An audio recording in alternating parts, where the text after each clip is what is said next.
Howdy folks, before you get started, I'd like to say welcome to Let's Build With. I had an idea for an ongoing series where I take a certain region and mix it up with every other region. So for example, Let's Build with Targon would be 9 decks, Targon Bilge, Targon Nox, etc, etc. I was pretty excited to give it a go, but in practice each episode ended up being an hour long, so I changed the plan a little. I have prepared 9 decks for 9 episodes of Let's Build With. Each deck is Demacian, so Season 1 will be called Let's Build with Demacia. I'll release these over the next couple months, and if people like them, then we'll move on to Season 2. Let's build with, I don't know, Ionia or something. I hope you love the show today. Bilgewater, the home of boats, bounties and bears, beasts, bullets, and whatever the fuck this thing is. Today's deck only utilizes a single card from this region, but that card is damn sexy. I mean, powerful. Please, step on into my deck. Okay, I'll stop. Today we're playing Scouts. The goal of the deck is to stick a Missed Fortune and attack 4 times through the use of Rally and the namesake mechanic of the deck, Scout.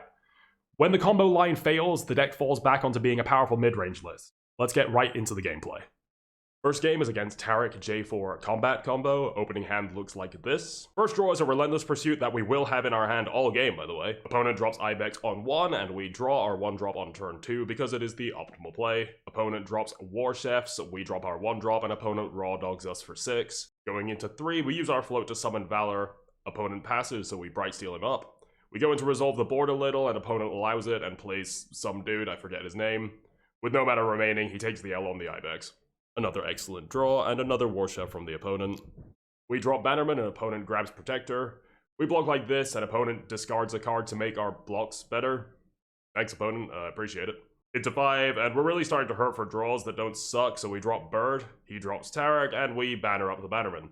Our attacks look like this. He lets it happen. On 6, he drops Gem Hamster, and we pass it back, which, he thinks about it, but decides he's down for a cheeky turn 7. We continue our run of amazing draws and play another Valor. Opponent goes in for the combo, so we swoop in to get rid of the second unit. We use Resolve here, in case he has another unit in hand and we need to clear it with the Riposte. He lets it happen, and then poor unfortunate opponent moves in for the attack with only Tarek.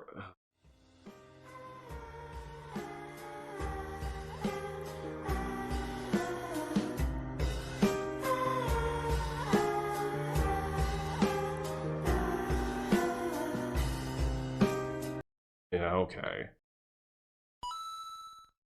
On to game 2, and I assume opponent is playing this. Opening hand looks like this. We draw Quinn and they play a Squire. We respond in kind. On to 2 and we draw a 3-mana Sharpsight as we drop the Suppressor. Opponent weighs up his options and plays the Banner. Yeah, dude, I know. Yep, that counts. Going into game 3, opponent's deck looks like this, and our opener looks like this. Turn 1, we draw Bannerman just in time to enable Squire. Opponent drops Saboteur, we drop the Squire, and he accepts the trade. Turn 2, we top deck Tracker and Snap Pass. Remember kids, the harder and faster you slap that button, the more likely they'll develop into your challenger, and that's not even really a joke. Turn 3 Brightsteel off the top, they play Pet and we play Tracker. Since it's a safe bet, they're gonna develop further. They do, which lets us devalue their attack with the Brightsteel. He does have the Onlooker to pull back the combat in his favor. He goes forward, leaving back the Saboteur, and we block the Stygian. Turn 4, we draw Cythria, and banner up the Brightsteel onto the Bird, a statement which makes no sense in any other context. We fire Resolve so that we can uptrade with both of our units, and he fires Fervor into our face instead of onto the Brightsteel. This seems a little bit undeserved, but what do I know, face of the place I guess. With challengers on board, Relentless is a welcome sight. Opponent drops Elise, then Bannerman lets us know that Misfortune is our top deck. They demolish us down to 12, and full swing, we block across the board. On 6, down comes Fortune, they sentry our Bannerman, and I reckon we have enough board control that it's not greedy to hold back the Fortune here. The Demolitionist brings us to 10, and we pass it to 7. The absolute nuts off the top is made better by our opponent's weak open. We drop Quinn and Relentless. He sentries our Valor, so we go in with the Quinn. He blocks with the 3-power unit instead of the 2-power unit, which is kind of him because it means we can attack with the Fortune as well. Finally, on 8, we threaten the Fortune level, develop a little, and opponent decides that they're done. Going into game 4, our opponent is playing Teemo Ezreal. This game was absolutely miserable. This deck plays a lot like Ashe Frostbite Control, except it doesn't try to play for board. It didn't take us long to give up and hit the surrender. Last game, and our opponent's deck looks like this. Our opener looks like this. Turn 1, we draw Quinn, and they drop Seeker, taking the free attack. We top deck Suppressor, which helps flesh out our curve, they drop Keeper, and we offer the trade, which they accept. Sharp Sight on 3, and our opponent pops the Keeper with the Butcher. We drop Fortune, and opponent swings for 7 before using the 3 mana Vial to clear our Suppressor. On 4, we draw Bannerman, but still drop the Ranger. Opponent devalues our attack with the Sands, but we still take it. They block with the Butcher for whatever reason, then right of calling the Spider. We take the second attack with the Bear, deciding that a race is probably in our favor. On 5, we draw Brightsteel and they open, signaling that the right drew a Nasus rather than a Thresh. We double down on the race game plan and take the 4.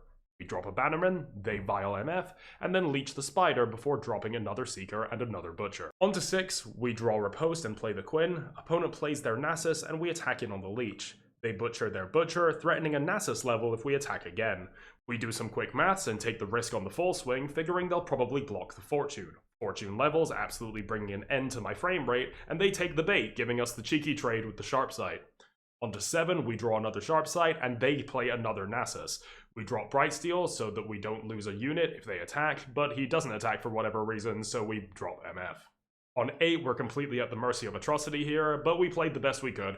Attacking forward and pulling the Butcher, he glimpses and goes to exactly 7 mana. He then passes, which I took to mean that he didn't have Atrocity. We've already played one Suppressor, and it would be a massive punt from the opponent, giving us the opportunity to play another one. Final verdict? I don't know, dude. Just play Riven Quinn, it's probably better.